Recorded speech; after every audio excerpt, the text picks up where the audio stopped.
जय हिंद दोस्तों, स्वागत है अपने YouTube channel Uditi online classes में। दोस्तों, आज के इस वीडियो में बात करेंगे यूपी स्पेशल जीके के बारे में बात करेंगे। उत्तर प्रदेश में कम से कम 8 से 10 प्रश्न जरूर आएंगे।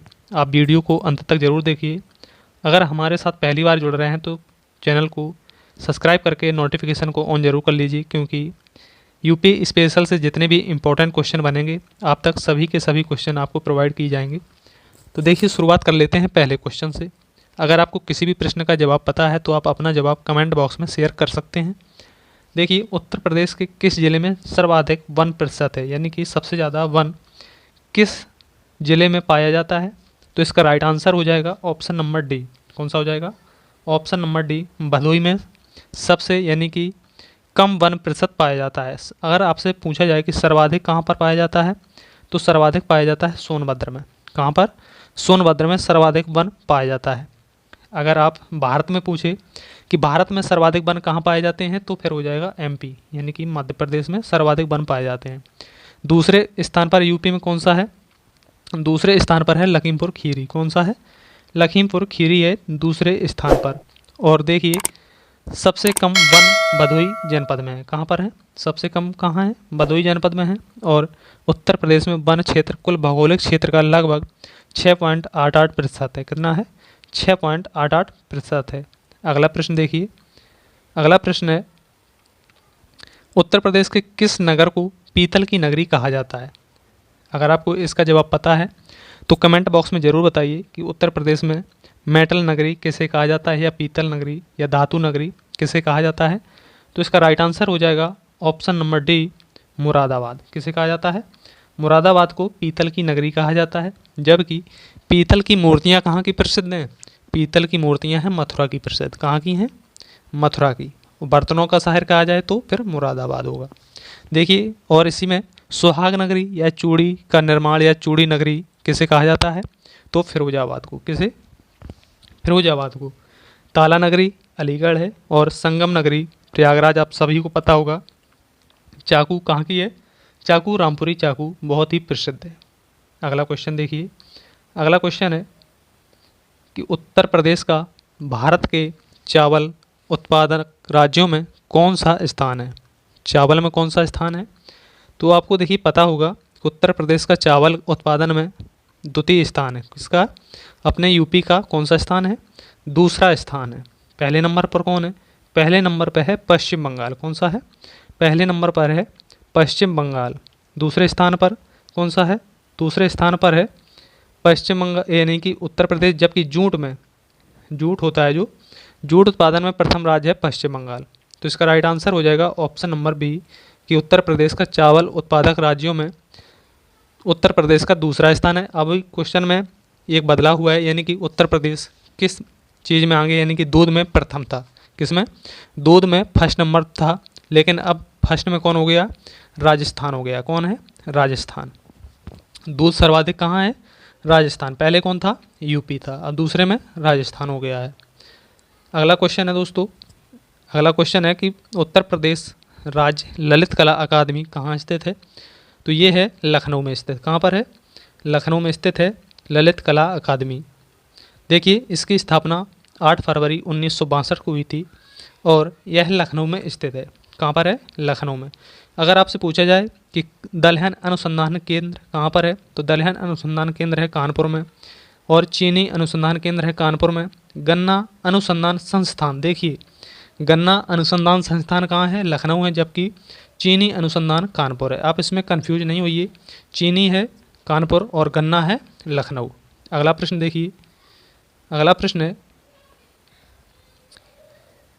कि उत्तर प्रदेश के निम्नलिखित जिले में हर साल बटेश्वर मेला आयोजन किया जाता है। उत्तर प्रदेश के जिले में हर साल बटेश्वर का मेला लगाया जाता है। तो कहाँ पर लगाया जाता है? आगरा में। कहाँ पर लगता है? आगरा में लगता है बटेश्वर का मेला। बहुत ही फेमस मेला है। और सुलह कुल मेला कहाँ लगता है? अगर आपको इसका जवाब पता है कहाँ पर लगता है, आप इसका जवाब बताइए कमेंट बॉक्स में। सुलह कुल महोत्सव होता है, वो कहाँ पर लगता है? बताइए इसका जवाब कमेंट बॉक्स में। देखिए, और कानपुर में कौन सा मेला लगता है? कानपुर में लगता है मखनपुर का मेला। कौन लगता है? मखनपुर का मेला। कहाँ लगता है? कानपुर। और वाराणसी में दुर्गा जी मेला लगता है। मथुरा में आप सभी को पता होगा कंस मेला। आगरा में बटेश्वर मेला, सुलह कुल महोत्सव और ताज महोत्सव कहाँ लगते हैं? तो आगरा में लगते हैं सुलह कुल महोत्सव। सुलह कुल महोत्सव का प्रतीक क्या है? हिंदू मुस्लिम एकता का प्रतीक है सुलह कुल महोत्सव। कहाँ पर लगता है? आगरा में लगता है, आप इसको ध्यान में रखिए। अगला प्रश्न है कि आगरा की स्थापना किसने की थी? आगरा की स्थापना किसने की थी? तो राइट आंसर हो जाएगा option number D, Sikandar Lodi ने। किसने की थी? सिकंदर लोदी ने। कब की थी? आगरा शहर की स्थापना 1504 ईस्वी में सिकंदर लोदी ने की थी। महाभारत में आगरा शहर का नाम अग्रवन था। क्या था? अग्रवन था, और यह यमुना नदी के किनारे स्थित है। किस नदी के किनारे है आगरा? यमुना नदी के किनारे स्थित है। अगला प्रश्न है कि हरियाणा व उत्तर प्रदेश की सीमा बनाने वाली नदी का नाम क्या है? हरियाणा व उत्तर प्रदेश की सीमा कौन सी नदी बनाती है? तो राइट आंसर हो जाएगा ए, यमुना नदी। यमुना नदी उत्तर प्रदेश में कहाँ से प्रवेश करती है? तो आप देखिए, उत्तर प्रदेश में यह नदी सहारनपुर से प्रवेश करती है। तो इसका राइट आंसर हो जाएगा option number A. Uttar Pradesh में सहारन नदी यानी कि सहारनपुर जिले से प्रवेश करती है, बाद में फैजाबाद स्थान में प्रवेश करती है। अगला प्रश्न है, उत्तर प्रदेश के किस जिले में चंबल नदी यमुना में मिलती है? तो राइट आंसर हो जाएगा ऑप्शन नंबर डी, इटावा। कौन सा हो जाएगा? इटावा। राइट आंसर हो जाएगा ऑप्शन नंबर डी। देखिए, चंबल नदी के द्वारा ही सर्वाधिक अविनाल का अपरदन किया जाता है तथा सर्वाधिक अविनाल का अपरदन भी इटावा जिले के अंदर ही होता है। चंबल नदी का उद्गम मध्य प्रदेश के जनपाऊ पहाड़ी से होता है। कहाँ से होता है? जनपाऊ पहाड़ी से मध्य प्रदेश से होता है। अगला प्रश्न है कि कीठम झील और सुर सरोवर पक्षी अभ्यारण्य निम्नलिखित में से किस शहर के पास स्थित है? तो राइट आंसर हो जाएगा ऑप्शन नंबर डी। कहाँ पर स्थित है? ऑप्शन नंबर डी हो जाएगा सही उत्तर, आगरा शहर में स्थित है। देखिए, बखीरा कहाँ पर है? बखीरा झील, तो बखीरा है संत कबीरा। आप इसको याद रखिए, बखीरा संत कबीरा। तो कहाँ पर है? संत कबीर नगर में है। सरसई कहाँ पर है? सरसई है इटावा, जबकि फुलर है पीलीभीत में। कहाँ पर है? फुलर है पीलीभीत में। यहीं से गोमती नदी का उद्गम होता है, पीली नदी से। कहाँ से होता है? गोमती नदी से उद्गम होता है फुलर झील का। और करेला और इतोजा झील लखनऊ पर है। कहाँ पर है? करेला और इतोजा झील लखनऊ में स्थित है। अगला प्रश्न है कि निम्नलिखित में से सुमेलित नहीं है, तो कौन सा नहीं है? देखिए, भीखा झील कहाँ पर है? भीखा झील इटावा है, सही बात है। और औंधी ताल वाराणसी है, जबकि लौंधी ताल एक और आता है। क्या आता है? लौंधी ताल कहाँ पर है? अगर आपको इसका जवाब पता है तो बताइए। लौंधी ताल है सुल्तानपुर में। कहाँ पर है? सुल्तानपुर में। नेक्स्ट है कि बाल हपारा, ये कानपुर में है, जबकि मदन सागर, मदन सागर कहाँ पर है? तो मदन सागर है ये महोबा में। कहाँ पर है? महोबा। तो इसका राइट आंसर हो जाएगा ऑप्शन नंबर बी, ये झांसी में नहीं है, मदन सागर महोबा में है। अगला क्वेश्चन देखिए, पंचमहल भारत के किस शहर में स्थित है? तो पंचमहल किस शहर में है? फतेहपुर सीकरी। कहाँ पर है? फतेहपुर सीकरी। राइट आंसर हो जाएगा ऑप्शन नंबर बी। पंचमहल का निर्माण अकबर के द्वारा किया गया था। किसके द्वारा? अकबर के द्वारा। आगरा का किला अकबर के द्वारा, जबकि बुलंद दरवाज़ा बहुत पूछा जाता है। बुलंद दरवाज़ा किसने बनवाया था? तो अकबर ने बनवाया था। जबकि जोधाबाई महल ये भी अकबर के द्वारा। फतेहपुर सीकरी अकबर के द्वारा। बीरबल महल अकबर के द्वारा। ये बहुत पूछा जाता है। शेख सलीम चिश्ती की दरगाह कहाँ पर है? तो ये फतेहपुर सीकरी में स्थित है। और किसने बनवाई थी? अकबर के द्वारा बनवाई गई थी। अगला प्रश्न है कि जौनपुर के सरकी वंश का अंतिम शासक कौन था? जौन वंश के सरकी अंतिम शासक था हुसैन शाह सरकी। कौन था? हुसैन शाह सरकी था जौन वंश का अंतिम शासक था। कौन था? अंतिम शासक हुसैन शाह सरकी था। राइट आंसर हो जाएगा ऑप्शन नंबर ए। सरकी वंश की स्थापना 1394 में मलिक सरवर के द्वारा की गई थी। किसके? मलिक सरवर के द्वारा की गई थी। दोस्तों, अगर आपको क्वेश्चन हेल्पफुल लग रहे हैं तो वीडियो को लाइक ज़रूर करिए, और हमारे साथ पहली बार जुड़ रहे हैं तो चैनल को सब्सक्राइब करके नोटिफिकेशन को ऑन ज़रूर कर लीजिए, क्योंकि ऐसी ही जानकारी आपको मिलती रहेगी। देखिए, नेक्स्ट क्वेश्चन है कि उत्तर प्रदेश में आयुर्वेद महोत्सव का आयोजन कहाँ होता है? तो आयुर्वेद महोत्सव का आयोजन होता है झांसी में। कहाँ पर होता है? झांसी में होता है। जबकि लखनऊ महोत्सव लखनऊ में होगा। ताज तो आपको पता होगा, ताज महल से बना है। ताज महोत्सव आगरा। जबकि कजली कहाँ का है? कजली है, कजली महोत्सव ये है महोबा का। कहाँ का है? कजली महोत्सव महोबा का है। जबकि कजरी महोत्सव मिर्ज़ापुर का है। कहाँ का है? कजली महोबा का है। और कजरी, देखिए आप इसमें डाउट ना रखिए, यहाँ का है कजरी। क्या है? कजरी। जबकि कजली है महोबा का। कहाँ का? कजली है महोबा का। इसको आप लिख लीजिए, कजली महोबा और कजरी मिर्ज़ापुर। अगला क्वेश्चन है कि निम्नलिखित में से कौन सुमेलित नहीं है? ददरी मेला बलिया है और नौचंडी मेला मेरठ है। शाकंभरी मेला सहारनपुर है। तो राइट आंसर इसका क्या होगा कि पंचकुइया मेला ये झांसी में नहीं लगता है। तो इसका सही जवाब होगा ऑप्शन सी। अगला प्रश्न है कि देवगढ़ में दशावतार मंदिर वास्तुकला की शैली का एक उदाहरण है। कैसी शैली है? तो नागर शैली। कैसी शैली है? नागर शैली। अभी जो राम मंदिर बन के तैयार हुआ है, इसकी कौन सी शैली है? इसका जवाब आप कमेंट बॉक्स में बताएं कि कौन सी शैली में बना हुआ है। आप ये उत्तर प्रदेश में अयोध्या में जो राम मंदिर बना हुआ है। और जेके मंदिर कहाँ का फेमस है? तो ये कानपुर का है। अगला प्रश्न है कि निम्नलिखित में से कौन सा स्मारक उत्तर प्रदेश में यूनेस्को द्वारा प्रशंसित विश्व धरोहर स्थल है? तो आप सभी को पता होगा ताजमहल। कौन सा है? ताजमहल प्रसिद्ध है। देखिए भारत में कुल 42 धरोहरों को यूनेस्को की सूची में शामिल किया गया है। 42वीं विश्व धरोहर होयसल कर्नाटक की है। ताजमहल व आगरा के किला को 1983 में यूनेस्को की विश्व धरोहर स्थल सूची में शामिल किया गया था। फतेहपुर सीकरी को 1986 में शामिल किया गया था। जबकि स्थापत्य कला का स्वर्णकाल शाहजहाँ के काल को कहा जाता है। स्थापत्य कला का स्वर्णकाल किसके समय को कहा जाता है? तो शाहजहाँ के समय को स्थापत्य कला का यानी कि स्वर्णकाल कहा जाता है। अगला प्रश्न है कि कांच उद्योग के लिए उत्तर प्रदेश का कौन सा नगर विख्यात है? देखिए चूड़ियाँ कहाँ बनती हैं? फिरोजाबाद में। तो राइट आंसर हो जाएगा ऑप्शन नंबर ए, फिरोजाबाद। अगला प्रश्न है कि उत्तर प्रदेश में परमाणु विद्युत केंद्र कहाँ पर स्थित है? तो आप सभी को पता होगा नरौरा। लेकिन ये नरौरा पड़ता कहाँ है? बुलंदशहर में। कहाँ पर पड़ता है? बुलंदशहर में नरौरा। यहाँ पर कितनी बिजली बनती है? देखिए विद्युत केंद्र है तो 220 मेगावाट। कितनी बनती है? 220 मेगावाट बिजली का उत्पादन किया जाता है। अगला प्रश्न है कि उत्तर प्रदेश का सबसे पूर्वी जिला कौन सा है? और देखिए अभी चारों जिला आपको बताता हूँ। उत्तर प्रदेश का सबसे पूर्वी जिला है बलिया, पश्चिमी है शामली, जबकि उत्तरी है सहारनपुर और दक्षिणी है सोनभद्र।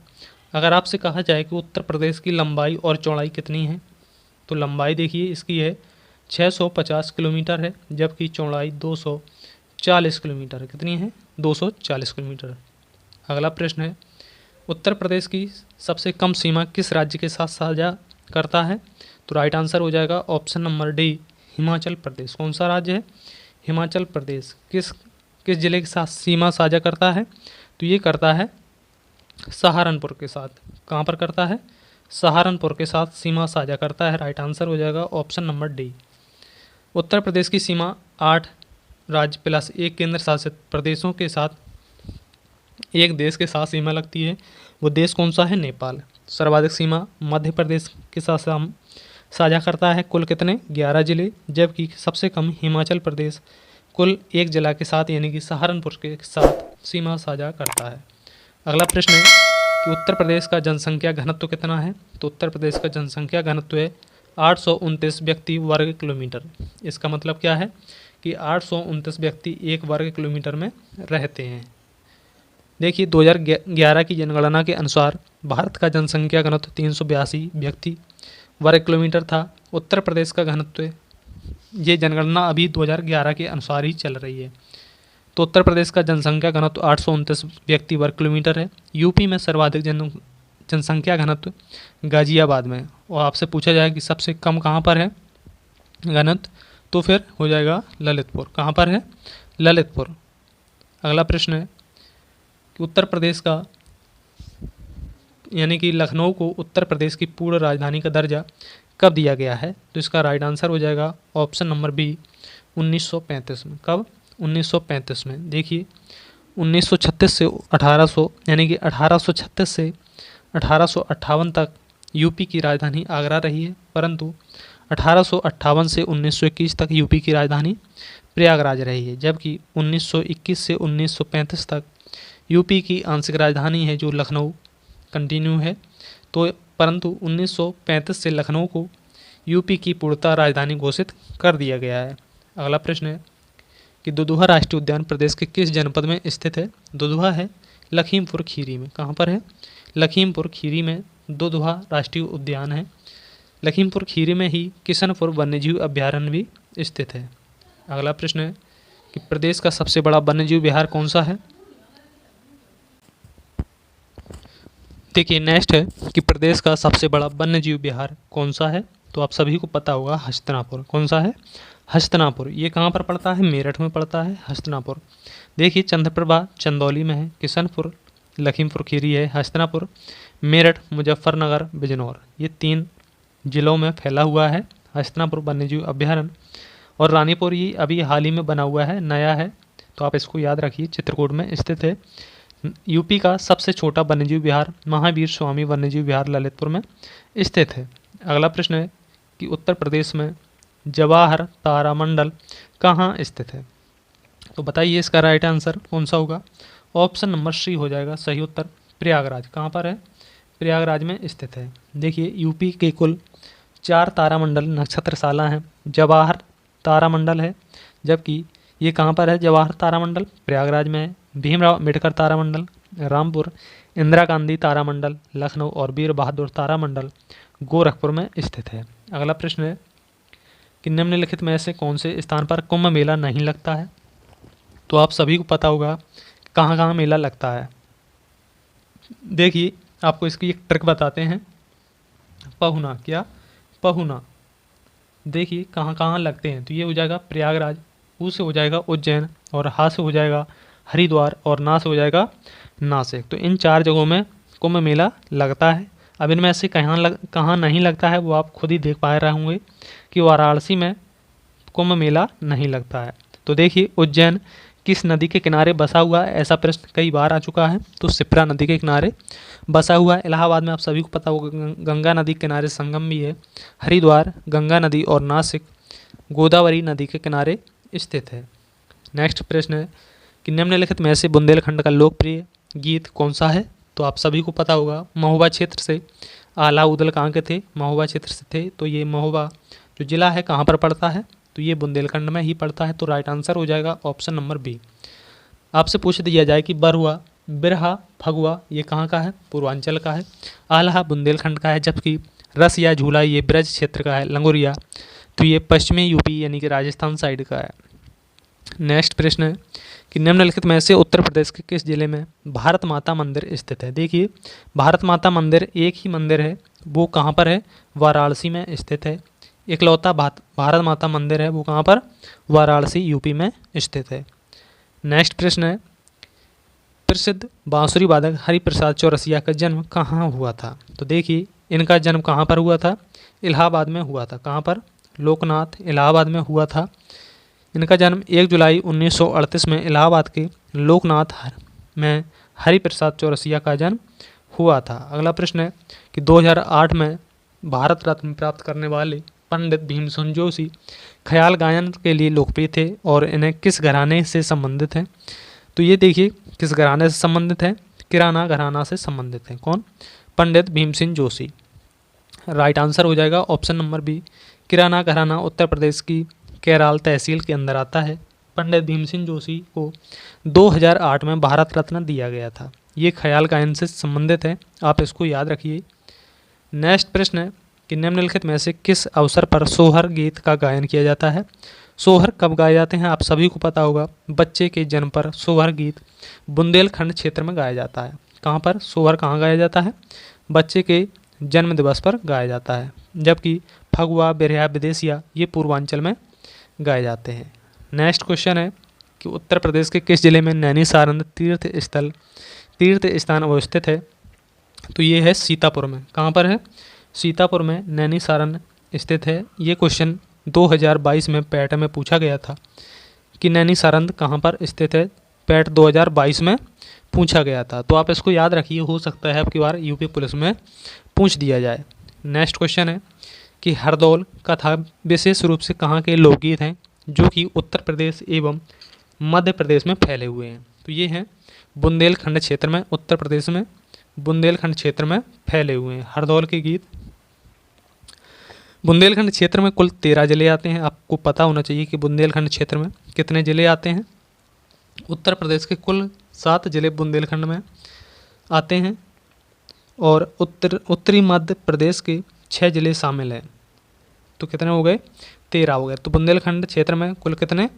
13 क्षेत्र आते हैं। उत्तर प्रदेश के कितने जिले हैं? 7 जिले हैं और उत्तरी मध्य प्रदेश के 6 जिले शामिल हैं। बुंदेलखंड क्षेत्र का यानी कि बुंदेलखंड क्षेत्र का क्षेत्रफल लगभग 17,000 वर्ग किलोमीटर आता है। नेक्स्ट क्वेश्चन है कि उत्तर प्रदेश राज्य में गढ़ मेला प्रतिवर्ष कहाँ आयोजित किया जाता है। तो राइट आंसर हो जाएगा गढ़मुक्तेश्वर हापुड़ में। कहाँ पर? गढ़मुक्तेश्वर हापुड़ में गढ़ मेला प्रतिवर्ष मनाया जाता है। अगला प्रश्न है कि कवयित्री महादेवी वर्मा का जन्म किस शहर में हुआ था। तो आप सभी को पता होगा फर्रुखाबाद में हुआ था। कब हुआ था?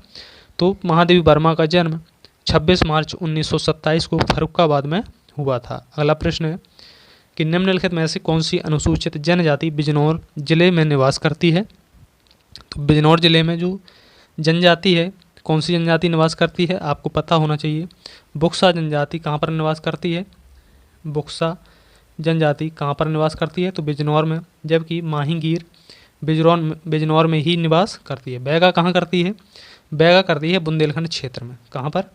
बैगा करती है बुंदेलखंड क्षेत्र में। और खरवार मिर्ज़ापुर जिले या सोनभद्र जिले में, दोनों में निवास करती है। और जबकि थारू आपको पता होगा तराई क्षेत्र में बहुत ज़्यादा पाई जाती है थारू जनजाति। थारू जनजाति से क्वेश्चन आता है कि दीपावली के शोक के रूप में कौन सी जनजाति मनाती है। तो दीपावली को शोक यानी कि दुख के रूप में थारू जनजाति मनाती है। नेक्स्ट क्वेश्चन है कि निम्नलिखित में ऐसे कौन सी जनजाति उत्तर प्रदेश की अधिसूचित अनुसूचित जनजाति की सूची में शामिल नहीं है। तो इसका राइट आंसर हो जाएगा ऑप्शन नंबर बी, तड़वी। कौन सा है? तड़वी। राइट आंसर हो जाएगा ऑप्शन नंबर बी, सही उत्तर हो जाएगा। अगला प्रश्न है, देखिए दोस्तों, आपको यूपी पुलिस से एक भी क्वेश्चन बाहर नहीं जाएगा, आपको वीडियो पूरा देखना पड़ेगा। एक भी क्वेश्चन आपको बाहर से नहीं मिलेगा। पिछले पेपर आप देख लीजिए, पूरे के पूरे क्वेश्चन इन्हीं वीडियो से मिल जाएंगे। नेक्स्ट है कि राजीव गांधी राष्ट्रीय विमानन विश्वविद्यालय उत्तर प्रदेश में कहाँ स्थित है। तो इसका राइट आंसर हो जाएगा ऑप्शन नंबर सी, फुर्सतगंज। कहाँ पर है ये? रायबरेली। कहाँ? रायबरेली। अगला क्वेश्चन है, गुरु गोविंद सिंह स्पोर्ट्स कॉलेज कहाँ स्थित है। तो इसका सही जवाब हो जाएगा ऑप्शन नंबर सी, लखनऊ में। कहाँ पर है? लखनऊ में। इसकी स्थापना 1975 में हुई थी। नेक्स्ट क्वेश्चन है कि पेपर टेक्नोलॉजी संस्थान कहाँ अवस्थित है, यानी कि कहाँ पर है पेपर टेक्नोलॉजी। तो राइट आंसर हो जाएगा ऑप्शन नंबर ए, सहारनपुर। कहाँ पर? सहारनपुर। राइट आंसर हो जाएगा option number A. Next question है, दोस्तों आज की वीडियो यहीं पर समाप्त होती है। आपको नेक्स्ट वीडियो के साथ मिलेंगे। तब तक के लिए आप सभी को जय हिंद, जय भारत, वंदे मातरम। दोस्तों अगर आपको वीडियो पसंद आया हो तो एक लाइक ज़रूर करिए और कमेंट बॉक्स में भी बताइए कि वीडियो कैसा लगा। अगर हमारे साथ पहली बार जुड़ रहे हैं तो प्लीज़ वीडियो को लाइक कर दीजिए, चैनल को सब्सक्राइब करके नोटिफिकेशन को ऑन ज़रूर रखिए, क्योंकि आने वाले वीडियो का नोटिफिकेशन आप तक सबसे पहले पहुँचे। तब तक के लिए आप सभी को जय हिंद, जय भारत।